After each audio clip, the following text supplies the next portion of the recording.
the person become on the other side of writing a book. What sort of book it is. It can be a business book, it can be a memoir, it can be anything. It can be a children's book. The process of writing will change your life.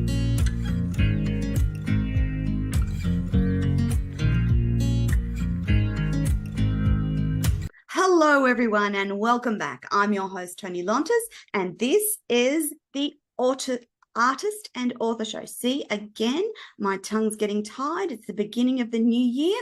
I've had a bit of a break, and this is the second show back. But today we have another amazing author to talk to you about. But before we do that, don't forget, if you're listening to this live on LinkedIn, Facebook, YouTube, Twitch, or Twitter, you will find information about the book we talk about and the amazing author who wrote the book in all the show notes that accompany this interview. Don't forget, you can see us live on Tony TV, on all LG, Samsung and Roku smart TVs across the planet. And very soon we'll start live streaming into the Everyday Women's Network, our own TV network for women. Now, if you are familiar with our shows, you know that each and every week we do a welcome to country as an important acknowledgement of the beautiful Indigenous peoples of our country. So I want to respectfully acknowledge the people of the Yugambeh language region on the Gold Coast, Queensland, Australia, the traditional owners of the land on which we meet, and pay my respects to the elders past, present and emerging, and all Torres Strait Islander and Aboriginal people listening to the show today. Now, we're going to be talking to the author of Under the Boab Tree, Franceska Jordan. But before I interview this gorgeous woman, here's what you need to know about Franceska. Now, Franceska worked in Australia and has worked internationally, and she is internationally renowned for her work in welfare, health, and the academic fields, as well as being a social worker, a counsellor, an educator, planner, advocate, and researcher. Now, her book, Under the Boab Tree, is a stirring memoir that traverses Africa and Australia and follows the journey of the Speer Jordan family, of which Franceska is one, who fled the persecution and poverty from Lithuania to South Africa, and then the political the political issues of South Africa. This changed Franceska and her mother Isabella forever. The tale is about the souls of these women connecting to the people they meet, like the Princess Yasmin Aga Khan, Rita Hayworth's daughter, and the richness of their heart. The mother and daughter's spiritual and political humanitarian awakening in this chronicle gives them power and purpose in finding truth and justice for others and for themselves. This story tells how the women came into a place of acceptance and stillness, and the ultimate saviour, being love, was prevalent in their life. A love that unravels and transcends exploitation and fear. Born in South Africa, Franceska tells her mother Isabella Jordan's journey into activism in standing up for human rights. And as the growing apartheid stranglehold tore through the country in the 50s and beyond, Isabella joined the Workers' Trades Union movement, which was much to her husband's opposition. The domestic violence that followed in their home kept pace with the growing hatred in and around the country of South Africa. Welcome to the show, Franceska. Thank you, Tony. Gosh, it's quite a long story, isn't it? It is. And I thought we'd start the show with one of your favorite motivational quotes because it links to the book so nicely. And that is, knowledge is a Boab tree. No one person can embrace it all alone. And it's a proverb from southeastern Ghana in West Africa. What does this quote mean to you, Franceska? Well, it's about everything we do is co-created. I love what Caroline Myss says. And it's also about to write a book, you need a village, as you do to raise a child. Yes. And knowledge is in a community. So it's not just one person who has all the knowledge. It's a number of people. It's a community, it's a family, it's a community, it's a nation. And the Boab Tree, there's one in South Africa that's 6,000 years old, still standing. Wow. Yes. And some of them are so enormous, there's no way you could ever get your arms around one tree. Oh my Even goodness. half of the tree. Yeah, so that's where, and it's, so in my book, for every chapter, there's an African proverb that goes with what that chapter contains. Amazing. So that particular chapter is how I feel I actually became the Boab Tree. You know, I used to escape the violence in the home by climbing a tree. Yes. And in the garden, and one of the trees in that area was a baobab. Wow. They're ancient, aren't they? Very Imagine ancient. if they could talk. Yeah, very ancient. And their genetic structure, which I've talked about in the book, I've did a lot of research on the baobab tree and other trees. Every chapter has some other tree in it as well. But the character in the tree character is called Boa. And he is the wisdom reflective voice. And they've done the genetic, it's enormous. It's 600 or something, or even more genetic compounds in a baobab, more than in the human body. Yes. Wow. And so you got all this information when you were researching the book. Yes. There's something very special about understanding the world that we live in. And I'm so glad that you did that research and incorporated it in your book. And in talking about the book, they're tough topics to talk about, Franceska. So domestic violence,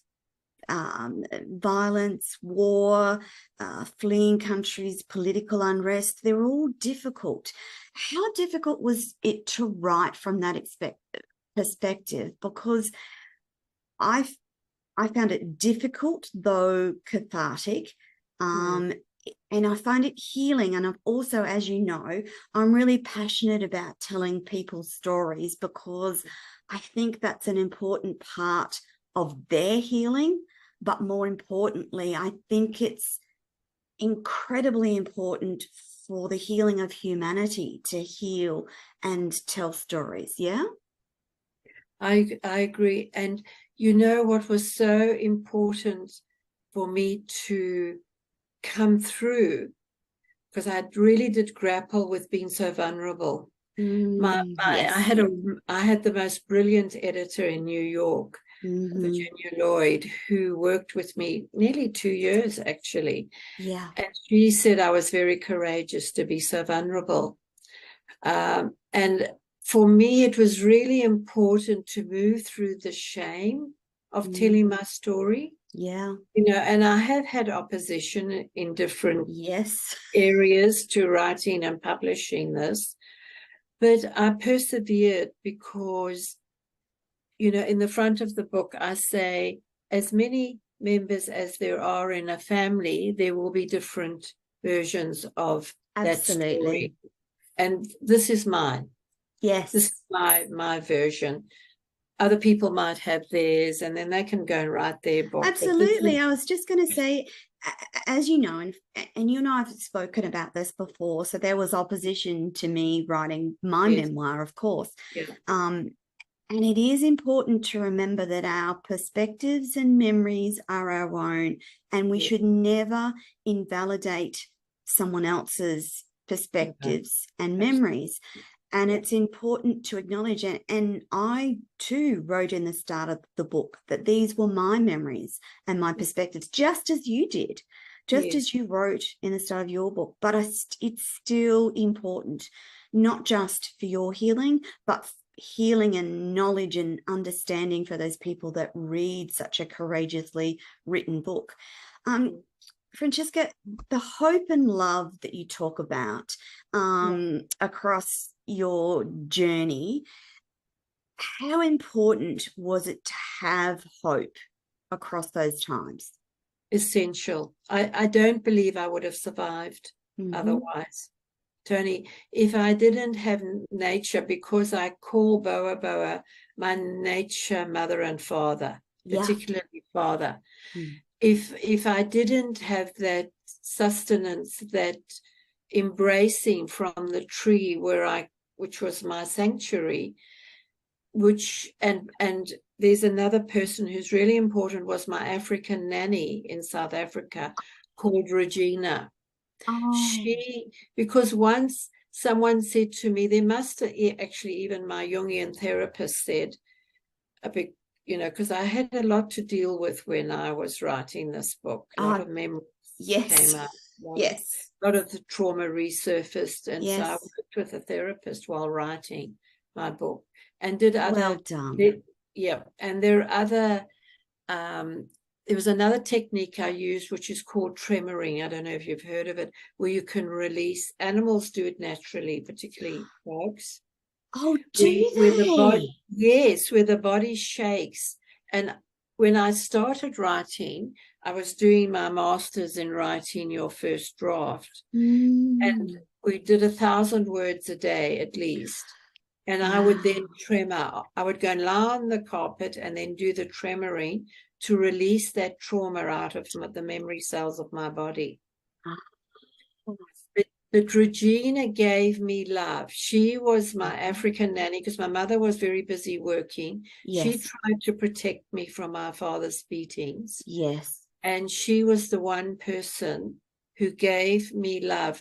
Now, when you have a traumatic journey and have history in a family, to survive that and to have hope, you only need one person who shows you love, Tony. Absolutely. You just need one person in your life. That's enough.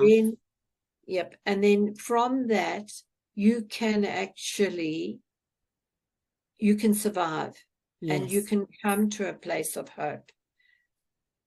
Amazing. Another quote that I have in my book is that even in the saddest of times and places, I was able to find joy. And that's my mainstay even now in life. It's part of resilience too, isn't it? Yes, it is. I've been rereading and tapping into some of Brené's work around resiliency. And for people who are able to still find and experience joy despite the trauma that they may be in, they have higher levels of resilience. And by resilience, I just mean your ability to cope with life and what life throws at you. And you certainly had a lot to deal with over the course of your life. The other thing that I've often said, and it's in the book, is I see myself as that round bottom dolly. You can, you can side swipe us down.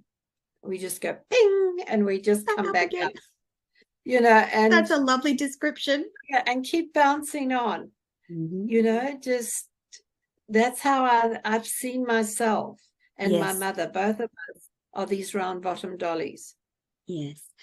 In Under the Boab Tree, you talk extensively about your mother, obviously, Yes. but she flees South Africa to live in exile. And Yes. where did you go? All right. So we left. She was going to be imprisoned because of her Yes. trade union work and anti-apartheid work. Yes. So we took the train. So there was a way to find out, a bit of an underground way of finding out who I was see. going to have that knock on their door to be taken in for questioning. And Because they may then not have let her out no, at that time, no, would they? no. That she would have And been she, arrested. No, she could have, like, there is Ruth First, who I talk about in my book, a compatriot of my mother's. Mm. She was imprisoned and in solitary confinement for a long time. Yeah. And another trade unionist I interviewed, he was under I think it was the 100-day or longer, where he without any trial, without legal representation, they just kept you for that time, and they could do anything, any sort of torture. And yes, so we got tickets to leave by train, leave Johannesburg, and go to Bulawayo, which is in Zimbabwe, which at that time was Rhodesia, Southern Rhodesia. And you were safe there, Franceska? Yes, we were safe, although even that country had its issues, but it didn't have apartheid. Okay. So we were safe there because the South African government had no jurisdiction, and it was a British protectorate at the time. Okay. Which was different to South Africa. Yeah. Yeah. So at that time, you and your mother fled. When did you make it to Australia, and what were some of the thoughts that got you here? All right. So we left South Africa in 1977 after the Soweto riots. Okay. So my ex-husband and I decided the land is soaked in blood. Not so different to Australia. Yeah. Actually, very similar. With the indigenous peoples and not having their rights and the brutality they've suffered.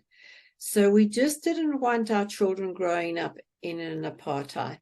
Yeah. At that stage, I only had one son, and we went to New Zealand because my ex-husband's family live in New Zealand. We went to Auckland. Yeah. Yeah. Went to Auckland in New Zealand, and then that's where my eldest son went to school. Actually went to the Jewish day school then. Yeah. And then I became pregnant. So there's 6 years between the two boys. And then I became pregnant with my second son. And when he was 3 months old, we moved from Auckland to Sydney in Australia. But I have to say, in my book, there's a really interesting part in one chapter. When my eldest son, I had to flee Angola because the Cubans invaded. I was 8 months pregnant, and I left the country with money in my pocket that I changed, I changed into Rhodesian pounds at the time on the black market because all the banks were closed, no bank transfer. A belly, 8 months pregnant. I had to get special medical certificate before the airlines would take me. And I flew into Harare in Zimbabwe, which used to be Salisbury. Yes. And I had my son, and then when he was 10 days old, so I had him in transit. And when he was 10 days old, I flew to Durban in South Africa. Gosh. It's all in the book. It's all in the book, Tony. Even that's just bravery. I'm thinking about the things that mothers do in the late stages of pregnancy, and it's all brave in my book, having had one of those stories myself. Franceska. And arriving in South Africa and not knowing a soul. Oh, I cannot imagine. Baby. And those first babies are tricky. Yes, yes. Because you've really got no idea what's going. Even the best prepared of mothers, it's still your first child, and you still you're not sure quite what to do at times, and if you don't have support to talk to, it makes it really, it can be quite a struggle. I want to just take the time during this interview to congratulate you on your Australian medal, the AM. Can you tell the audience why you have this prestigious award and what is it in recognition of? Okay. All right. So even as a child, I always looked after the elderly in our street. I'd do their shopping, or I'd carry their shopping, or I'd visit them. And then when I came to Brisbane, I went to work at the Prince Charles Hospital, and I was the social worker for 232-bed nursing home, the sole social worker for that. Gosh. And then I also worked in outpatients with a neurologist to assess people, to look at their conditions. And we were seeing a lot of people with dementia, and Alzheimer's is one of the dementias. Yes. Dementia is the umbrella term for about 20. And there's lots underneath that, isn't there? Yeah, that's right. And I just felt so inadequate as a social worker because there was nothing in the community for these families. So I started there is a chapter in my book on my work with the Alzheimer's. So I started the association with a few others, set up the Alzheimer's Association in Queensland, Australia, and internationally. And that's what I got my medal for, and working in mental health and disability. So that's well what I got. Done. Well done. I'm a pioneer both in Australia and internationally. There were only 3 of us from Australia who set up the international body. Well done. From around the world as well. Well done, Franceska.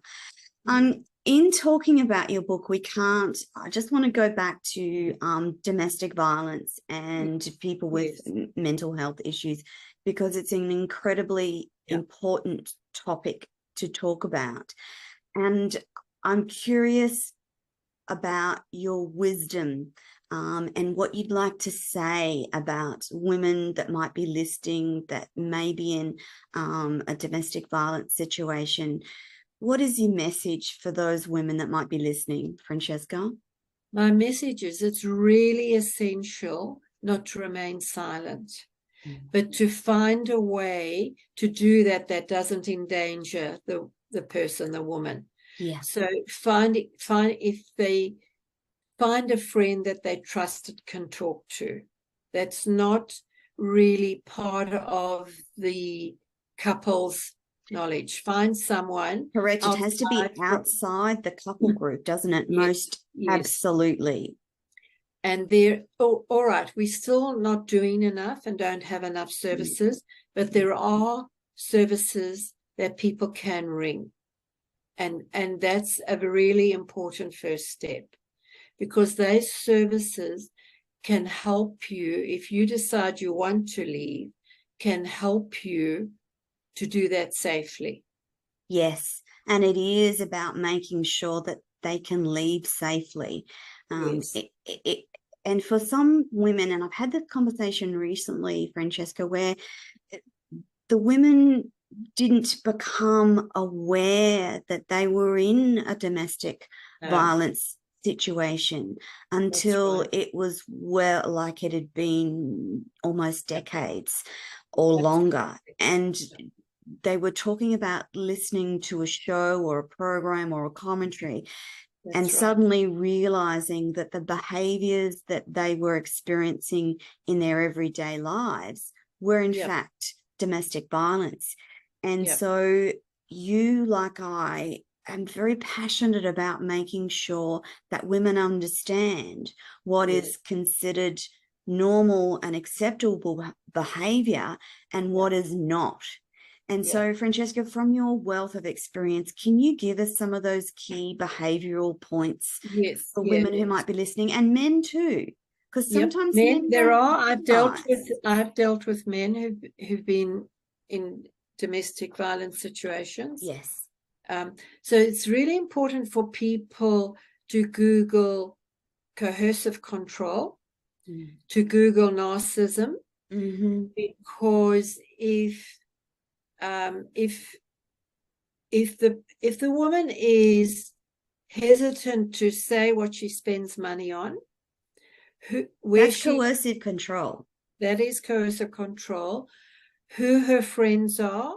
If she's questioned about how long she's been away, talking to her friends, or prevented from seeing her seeing friends or certain members of the family, because that's a way to isolate the person. If there's excessive verbal abuse, yes, psychological abuse, in gaslighting, people need to look up what gaslighting is, where you told you have the mental illness because you're putting boundaries with your behavior, or you're putting boundaries in. Yep. So there's so many big and little correct alarm bells. And sometimes, Franceska, it starts with small little things that you may not be aware of, and then it starts to escalate, or it might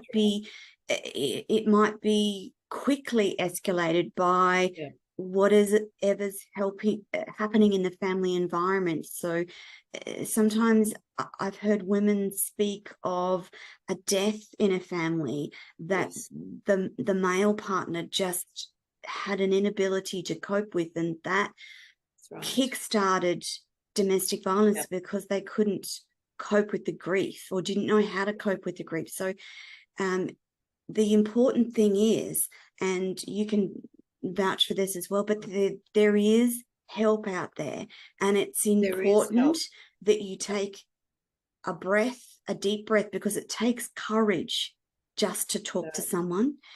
And the person that you speak to needs to be a safe person. So if there's no friends that you think you can trust, then a professional person. Absolutely. And someone, I think you need both, Tony. Yes, I agree. You need a friend and a professional person. Yes. Because, if it's, say, the man, if he's lost his job or having difficulties at work, either he's drinking or his stress levels are really high, then he comes home and takes it out on the wife and the children. So we can't explain that away and just say the person's stressed, even if it's the woman or the man. You have to look at the behavior and say, don't you, Franceska? You need a circuit breaker. In that instance, it's not going to get better. Once it's happened, you need something to intervene, i.e. a circuit breaker in that situation. And that's incredibly important, because people can be rehabilitated. People can learn how to deal with their stress and their anger in better ways.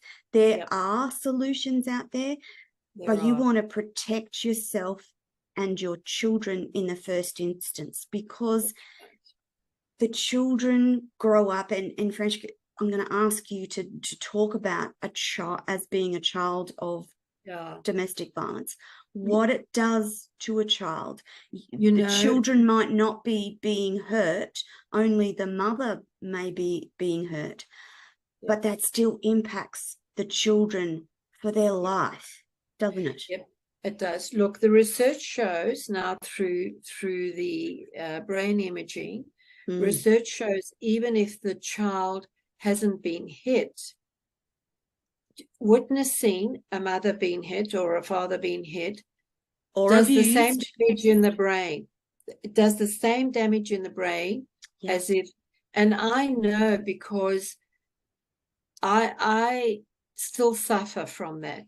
Yes, Tony. And you've done a lot of, and that's the other thing that we need to say is, we speak from a relatively healed perspective. So when you listen to Franceska and I, who've both been in domestic violence and witnessed domestic violence, we come from a relatively healed perspective. But that's not to say that there's moments in time where we aren't triggered. You might watch something on TV. You might hear the tone in a male voice. You might hear a conversation and your body reacts, just as some of the experts talk about your body keeping score. It does. Yeah, and you do learn how to deal with those things. But gosh, if you can prevent the trauma in the child in the first place, absolutely, you're circumventing a whole lifetime of trouble, aren't you? Really, really. You know, Tony, because there was in the first chapter of my book, it's quite startling because of a gun incident. Mm-hmm. I can't watch if a gun goes off in a movie or there's I jump. Loud noises still make me jump. Yes. Yeah. If a car backfires on the street, I start shaking. And I've done enormous amount of work. You know, I'm a therapist. Agreed. And I understand what's happening, that the trauma has remained in the memory cells in my body. And I've worked with epigenetics, and I've worked with quantum healing and quantum science. It's just so ingrained. I've done EMDR to release the trauma out. I've done so much work. And it all helps. It all helps. It definitely helps. But we do. One time I had somebody banging on my front door at night. I didn't open it. But in my chapter, there is an instant. In my book, there's part of it, the chapter where my father was banging on the door to get in when we left him. And he kept finding us. Yeah. And that just triggered. And then when I spoke with my sister about it, we realized why I'd been so triggered. Yes. Because of that childhood incident. Yes. And so and we can heal. We can heal, but we also need to be gentle and understanding of ourselves. Like, you know, when I do that, it's actually my body releasing the trauma when I shake like that. Yes. And so I don't berate myself because I still have these reactions. Yeah, that's key, isn't it? I understand. I'm not ashamed that I feel this way. I actually have to thank my brain and say thank you. And your body.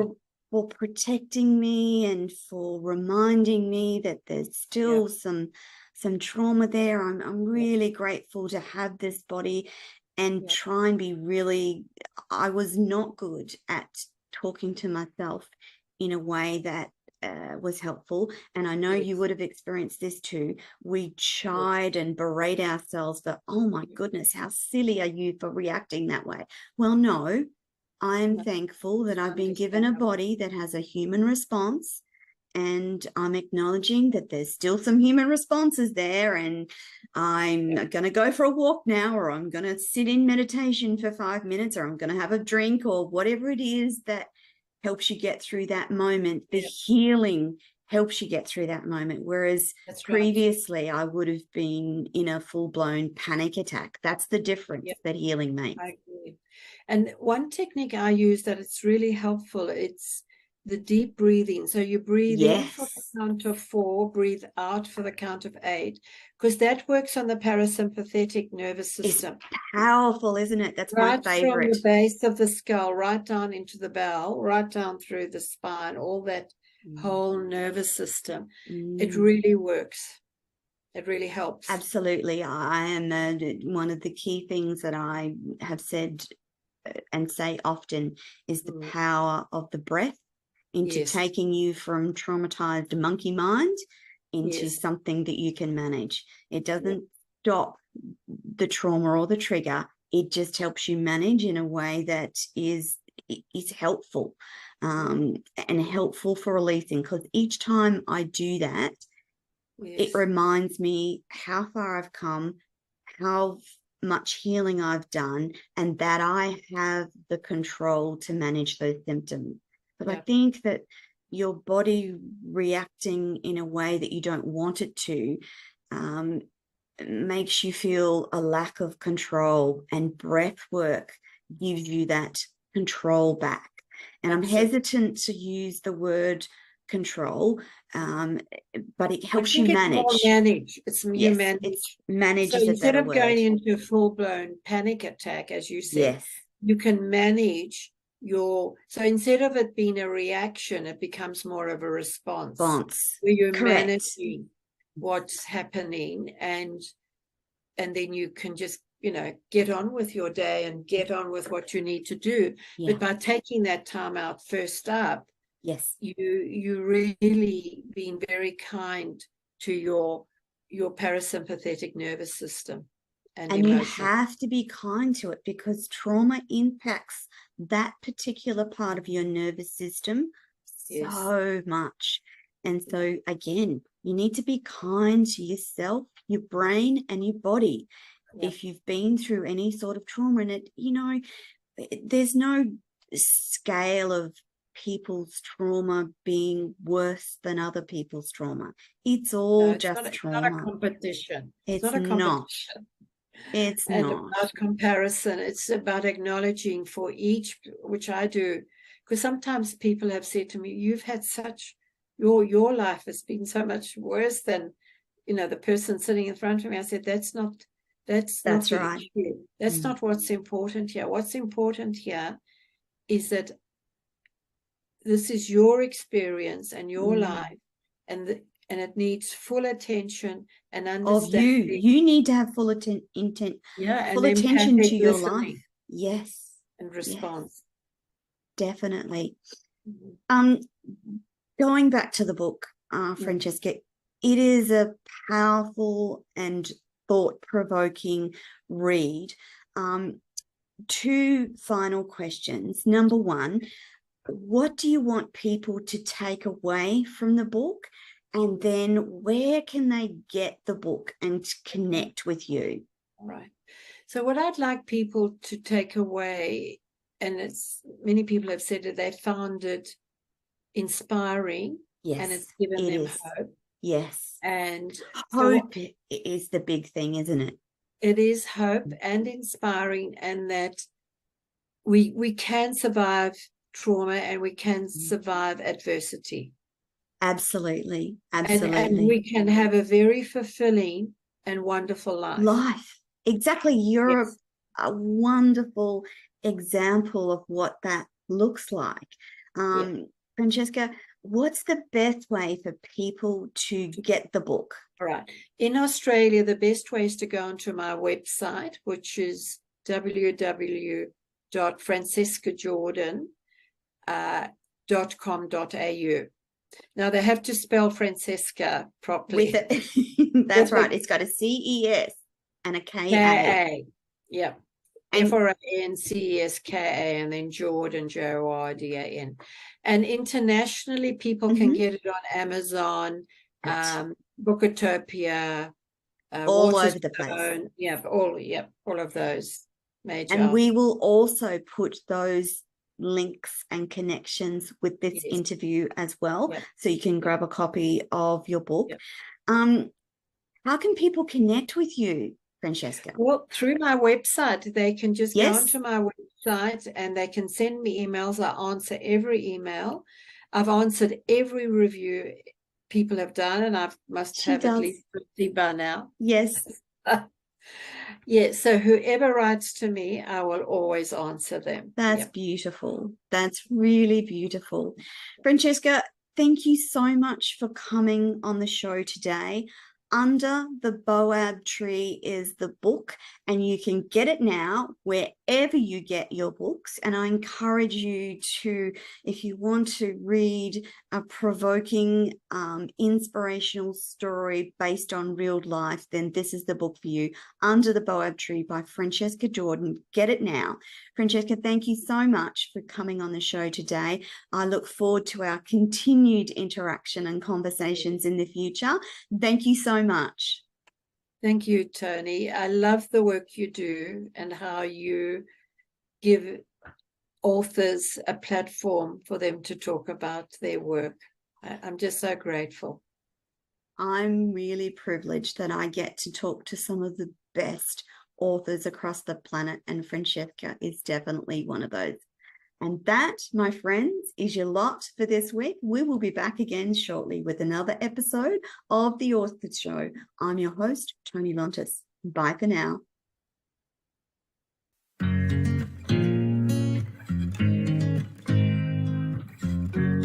It's not about the book, it's about the person you become on the other side of writing a book. What sort of book it is. It can be a business book, it can be a memoir, it can be anything. It can be a children's book.